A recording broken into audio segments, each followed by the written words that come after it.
Hello नमस्कार प्रणाम सबके के। आज हमरा एक बहुत ही जरूरी बात करेके बा। हम आपके शूटिंग से आवत नहीं और होली के सॉन्ग की शूटिंग रहे और हमने होली के सॉन्ग शूटिंग करते वक्त एगो वीडियो बनेनी सन जौन एगो गाना आयल रहे।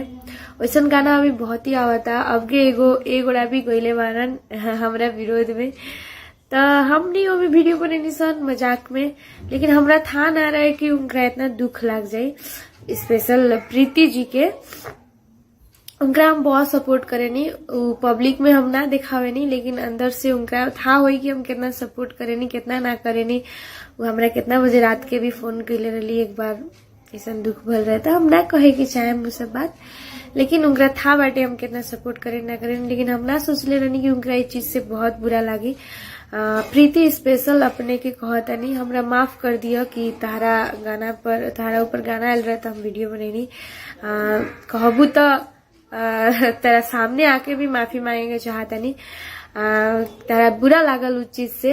लाइव आके तार पापा भी हमरा बहुत अच्छा बात बोलले बारन।